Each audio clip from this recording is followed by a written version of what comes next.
Hey guys, welcome back to Anime Abstract. It is part 2, so make sure to watch the previous parts also. Ed is worried because his heart started beating very fast, but his commander is only thinking about how he needs to escape from the demonic kingdom. Time passed after the encounter with the commanders, and at nightfall, Erot, who came out of his room, says, "I'm so tired. I managed to run away from there somehow." He remembers that he had endless visitors a few moments ago, and Ed told him that he should visit the Zero Corps members as they are all waiting for him. Ben informs him that if he keeps locked in his room like this, he won't get better. If Erot wants to recover, he needs a bit of moderate exercise. Also, a slide tells him, "You're going to go see the Zero Corps. I'm training very hard to fulfill my part of the promise at an incredibly high level of stress." Erot wonders what they all want from him. He only wants peace. He wants everyone to leave him alone. He ends up kicking a rock that was on the path with a lot of force. It bounces around for a bit and ends up hitting a demon on the head.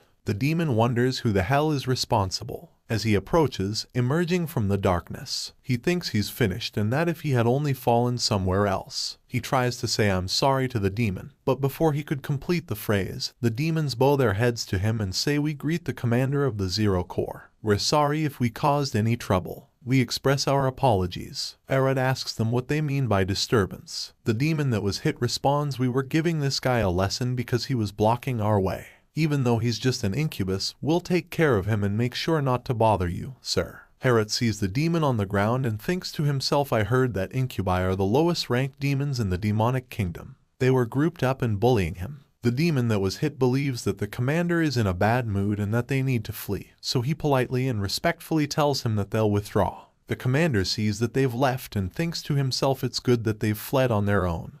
But I don't know why. What am I supposed to do with this demon now? I'm seeing a weaker demon than me for the first time and it's bothering me." The incubus demon, without looking the Zero Corps commander in the eyes, thinks to himself, "He's looking at me. I heard that he's usually calm, but when he gets angry, he's known to be more brutal than any other known demon. I'm sure my presence has really disturbed him. I'm going to die this time." However, just as he finishes thinking this, Erot extends a hand and says, "You can stand up. Those bastards are gone, so don't worry." The incubus demon freezes for a moment, thinking, "When I look in his eyes, I see that he doesn't look at me with disgust, but with genuine kindness. How long has it been since someone treated me this kindly?" Taking a deep breath, she says, "I'm an incubus. Doesn't it disgust you that you're going to be physically in contact with me?" Nevertheless, without hesitation, Erot helps him stand up, takes his hand, and says, "What's wrong with that? If you think that way, I am a human. Am I disgusting?" The agitated incubus responds that of course not. How could that be? Smiling at his response, Erot tells her that it's the same for him, so she doesn't have to worry, and continues to say in his mind, "Little brat, you also try to survive in this demonic kingdom." Not in the face of the great kindness of the commander, the incubus, joining his hands while looking at him fixedly, says, "How can you be so kind? Right now I'm very happy because I've never been treated with so much kindness before. I would love to return the favor. Do you have some free time right now?" Surprised by the offer, he thinks to himself, "I feel like I've gotten myself into something extremely troublesome right now. It will only be a feeling." On the other side, the Demon King enters Erot's room to see how is he feeling, but when he doesn't find Erot in the room, he wonders where Erot went. Returning to the hallway, the commander of the Zero Corps, Erot, thinking that he doesn't have anything specific to do right now, shows a slight interest and asks, "What do you mean?" The incubus responds, "Yes, as a way to repay you, I would like to give you a tour of the garden and give you some herbs that are great for fatigue, since you are probably very busy as the commander, Sir Erot. If you're busy, that's fine." Erot gets surprised upon hearing that, and in response, there is a garden in the Demon King's castle, and the incubus says, "Yes." Erot thinks to himself, "Wow, there is a garden inside this depressing and god-awful Demon King's castle." The incubus demon suddenly apologizes for the late greeting. "Commander Erot, my name is Heen, the gardener who takes care of all the plants inside the Demon King's castle." Upon hearing his profession, the commander of the Zero Body thinks to himself, "A gardener. A peaceful career also exists in the demon realm. A garden, a beautiful place with flowers, vegetation, and fresh air. It's not a healing place, but it's absolutely vital for me right now." Having understood this, he responds to the gardener, "It seems like the perfect place to calm my nerves. Could I ask you to guide me?" Very happy to hear this, Heen responds that yes, he will leave it in her hands. Both of them move without wasting time in the direction of the place, and after walking a few meters, they finally arrive at their destination. When Aerith sees the place, she says that it's a beautiful garden. This causes Heen to blush, and Harat,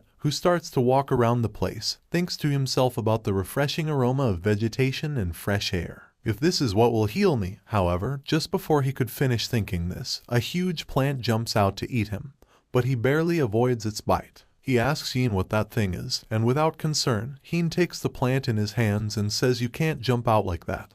Or do you want me to educate you again?" She apologizes to Aerith, telling that she thinks the plant was happy because Aerith himself come to pay a visit. He thinks to himself, "A weaker demon than me, my ass. And now that I think about it, this garden only seems normal on the outside. There are only plants like this on the inside. I need to get out of here." Seeing him a bit quiet, Heen calls Aerith. Aerith says, "Sorry, but something came up, so I need to go now." The gardener, very sad, responds, "But there are cooler plants than these if you go further inside." He can't contain himself and says, "That's what I don't want. I mean, the training ground." The gardener asks him about that, and Aerith, maintaining composure, says, "I need to go see the Zero Core now at the training field because I've been away for so long. I feel like I need to see them right away. Anyway, goodbye." The commander leaves immediately, and when Heen is alone, she says he left. Judging by how he left in such a hurry, he must have been very busy. She scaw a plant. "What do you think? Do you think it's a shame that he left?" "I also think he'll come back. Yes, he should come back and see him and bring him a gift next time. He seems to like plants very much. I should bring him the most beautiful plant from this garden, right? I hope Sir Aerith and I can become even closer." On the other hand, the commander of the Zero body arriving at the training field says that I still have goosebumps. "I was foolish to think that there would be someone normal inside this castle of the Demon King. Yes, my room is the best, all the other places are dangerous. Although I used it as an excuse to escape from the garden, I really should go see the members of the Zero body since I caused so much damage while I was drunk. I keep postponing it because I was embarrassed, but the Demon King and they kept bothering me. Yes, since I am outside, I should at least show them my face since I just experienced something so traumatic. I don't have as much fear of seeing the members of the Zero Core as I do when he arrives at the place and enters the field but doesn't find any members." He says, reflecting, "I should go back now, but it's not like avoiding it will solve anything. I'm curious to know how strong the members of the Zero body are. There's no place for me to sit and wait for a wooden sword. This is what they train with during monster subjugation. It was out of my mind and I don't remember anything. I guess this is a good opportunity for me to test myself." Nevertheless, a second after holding one of the wooden swords, it crashes to the ground and he says in his mind, "It's so heavy. Even on the battlefield, I could barely lift a wooden sword, let alone an iron one. My strength should limit me to using a dagger." Aerith suddenly gets astonished upon seeing the members of the Zero Core. He hopes they didn't see him just now. At that moment, the members of the Zero Core, very impressed, say they witnessed their commander, Mr. Arudi, feeling well. "You haven't come by for a while, so we were worried. We were just taking a break and not loafing around at all. Sir Aerith, you were great during our last mission." Amidst all the emotional words of his subordinates, Arudi wonders what's wrong with them. Trying to control them, he tells them, "Wait, I'm fine. So please, relax everyone." All members, looking at their commander fixedly, begin to say, "But he still looks tired." Sir Aerith always says that. Yes, there's no way he's fine since he exceeded himself so much the last time. "We will protect our commander until the end." Aerith wonders what they are murmuring about and why they are looking at him like that, but thinking about finishing what he came to do to leave. Starting to walk, he tells the members of the Zero body, "I planned to come right after the mission, but I couldn't due to several circumstances. I apologize. You did a good job during our last mission." At the same time, he says in his mind that since my training method is negligence, I will give them an appropriate amount of stimulus, and when they begin to train, I will sit down and observe. And at that moment, he continues telling everyone, "I just came to say this. Well, I am sure that you would have done an exceptional job even if I didn't say anything, so all of you can resume your training." However, at that second, his legs begin to give in, and thinking that he will be completely humiliated if he falls, he gathers all his strength to stay still. In that precise moment, he dodges a cut from an individual who attacked him. Screaming at that moment, the attacker dies. He wonders how he dodged it, and the worried members ask their commander if he is okay and who that damn person who dared to attack his commander from behind is. Errot, who looks at him sideways while turning, says in his mind, "What has been that now? He has attacked me. It's dangerous. I need to flee." However, by making that move, he gives a powerful elbow to the individual who approached him at that moment. The man who was injured on the floor says, looking at the commander, "Damn demon," to Errot. Errot gets astonished upon seeing the face of the person who attacked him, because it is not a demon but a human. How is there a human inside the castle of the Demon King? If the Zero Body doesn't know him, he must be an intruder. The human, seeing himself surrounded, quickly stands up while saying, "Damn it, first I have to escape." However, in that second, the commander's gaze and aura change, and looking fixedly at the individual who froze upon seeing him due to the intensity he emanates, he continues to say in his mind, "Then if I leave him like this, he will be dangerous." Faster than a blink of an eye, he charges him against the floor, leaving him unconscious. He throws his sword and rubs his wrist. He tells his subordinates with an intense gaze to report this to the Demon King and lock up that man. They obey the order and their commander begins to retire from the area. Some members of his squad, reflecting on the fact, say, "Lord Errot seems disappointed in us." I'm sure he is. We allowed this intruder to enter the training field and yet it was he who caught him. One of the main demons of his squad, thinking about what he witnessed, says in his mind, all his movements were so fluid and fast that it seemed he was taking a peaceful walk. He dodged the ambush with incredible speed and even hit back. He also caught the intruder who was trying to escape and solved the situation in an instant. The height of Zero Body Commander is so tall that his presence eclipses the Zero Core, so I will train much harder to be recognized. But the commander's level of skill was beyond my expectations, and we haven't even reached the tip of his feet. However, instead of falling into despair, I will become very motivated. He tells his comrades who think similarly, "There is no time to lose now, so let's all start our training right now. We will train until we can be of help to Ruth. We will train without rest from today." All members of the squad, very energetic, fully agree, and without wasting time, they resume their training. On the other hand, Ruth, who seems to have returned to his normal state, says while leaving the area, "I exceeded myself by lifting the wooden sword and now my wrist hurts. Since I did well by handing over the troublesome task, I will rest in my room." The next day, when Errot opens his eyes, he wonders what the time is, but just then a voice reaches his ears, and the voice does, "You sleep well." Errot noticed the Demon King who is sitting just in front of him. The Demon King says, "You must have been really tired. You slept so peacefully." Errot wonders if it is a dream,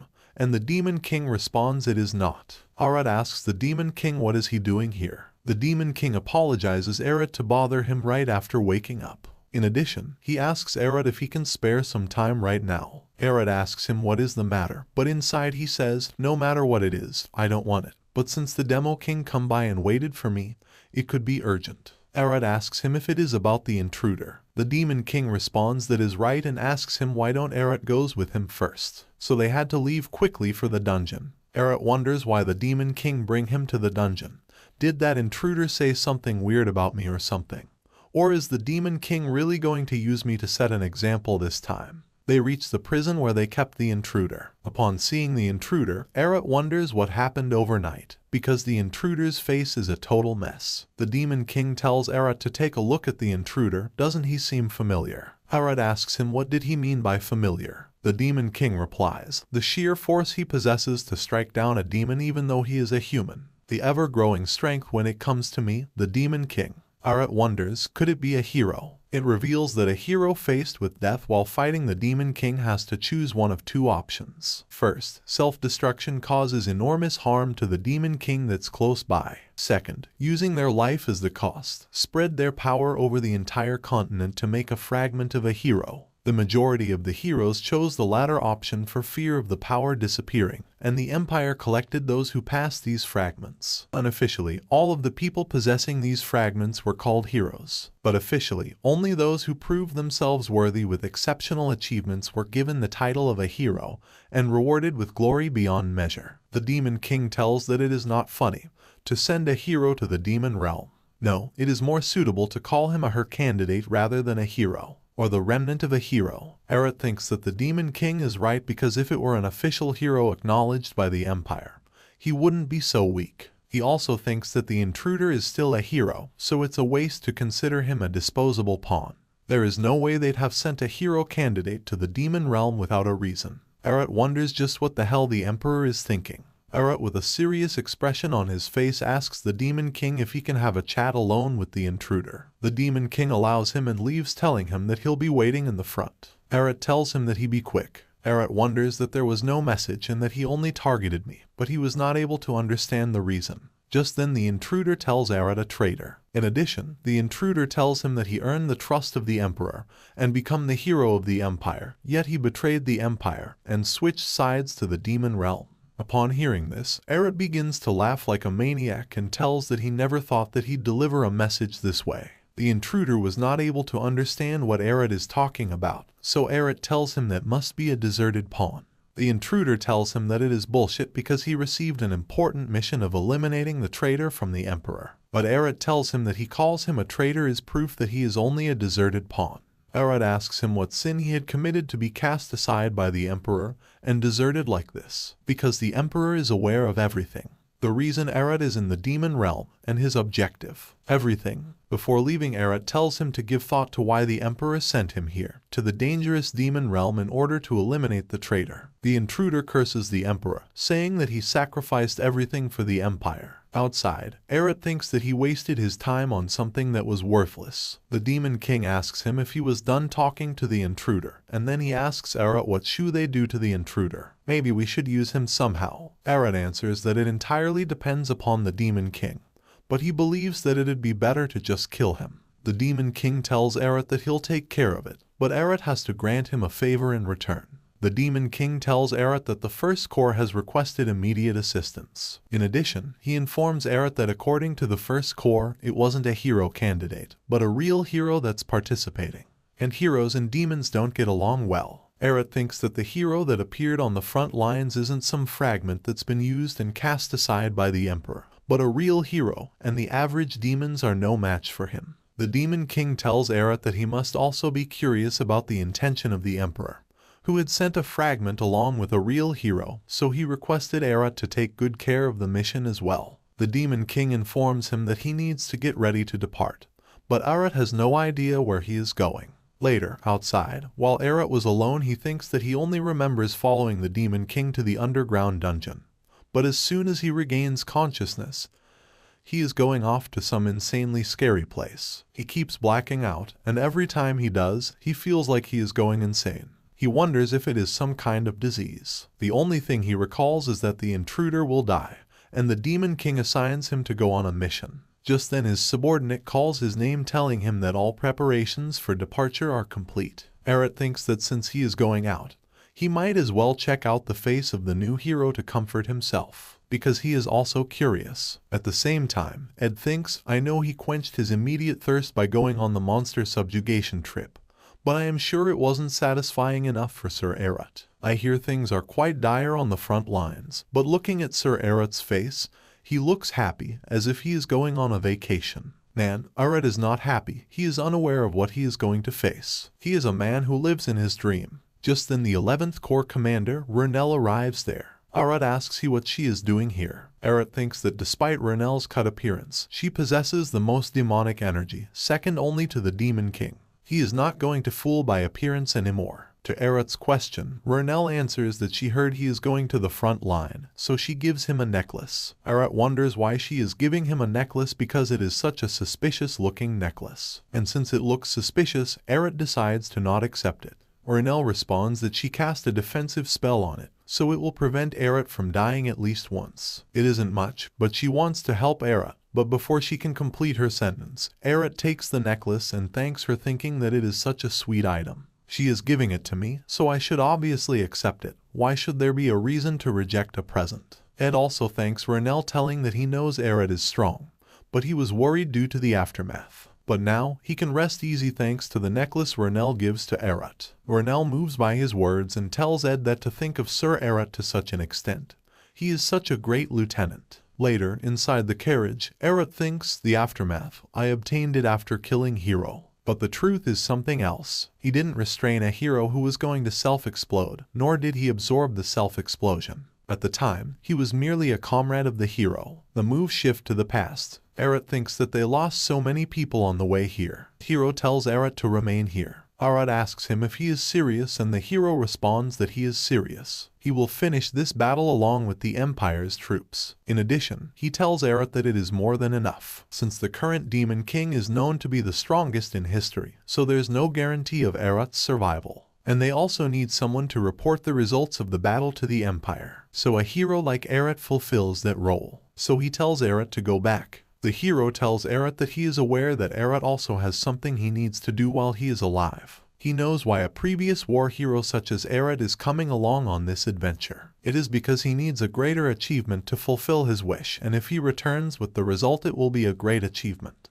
However, if the achievement Eret accomplished in the war weren't enough and Eret had to join this quest, the hero can't help but question just what did Eret wish upon the Emperor. But the hero leaves telling that he will hear about it when he returns. With a smile on his face, the hero assures Eret that he will return. Later, when Eret was alone, he wonders how much time has passed. Did the hero finish the battle? He wants to confirm, but he can't move his legs. He doesn't know if it is guilt, shame, or fear, or is it all three. He thinks that the role of the comrade is to clear a path to reach the Demon King. But when he was asked to remain, his first instinct was relief. He decides to go and see the results of the battle. If the hero army won, he will bring them back.